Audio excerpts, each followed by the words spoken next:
So this week I had a really interesting session with one of my executive coaching clients. It was all about executive presence. This client works for one of the biggest tech companies in the world. Really important for his growth to have executive presence.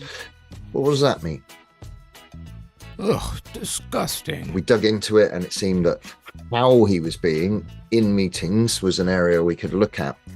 First, we talked about the arc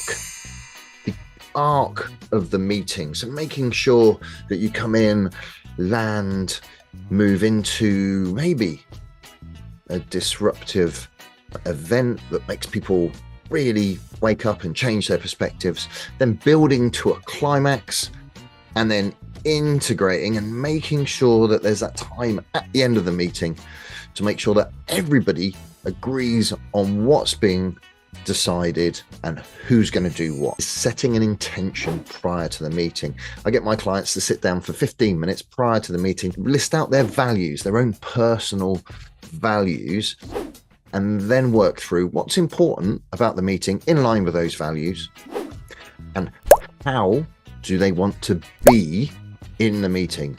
Not what do they want to do, how do they want to be. This, by the way, as I might have mentioned in other little videos, reduces the cortisol in the blood flow by about 30% according to studies, which gives us an uptick in IQ of about 20 points and allows us to really problem solve, and we'll come back to that later.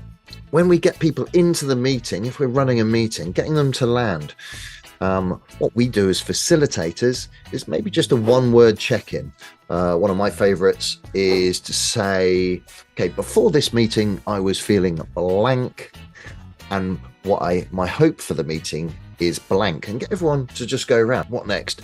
Design how we're going to be, because everyone just usually cracks on into the meeting, starts doing things and arguing, and then getting defensive and not getting the best out of it.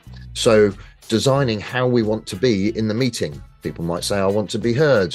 People might say, I need to leave a couple of minutes early. Whatever it is, just bring it in and agree it. And then move into the session. One of the big things here, really consciously choosing to get the best out of the meeting rather than winning.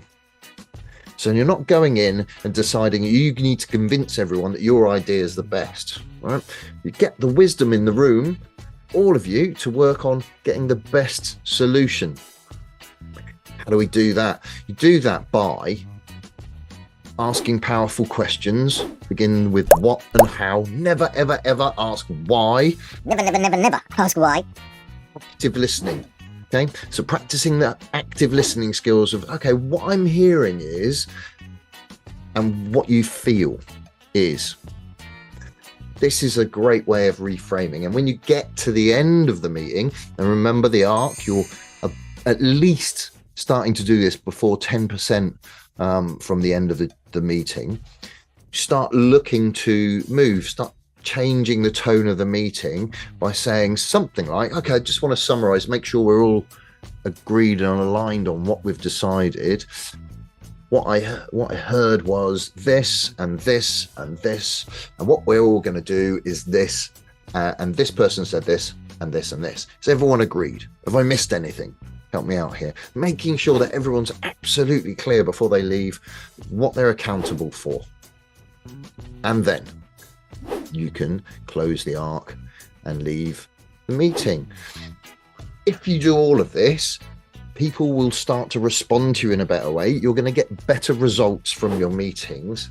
And all of this works towards removing ego from the environment where we have to win, rather than deeply listening to the wisdom that's in the room to get the best results.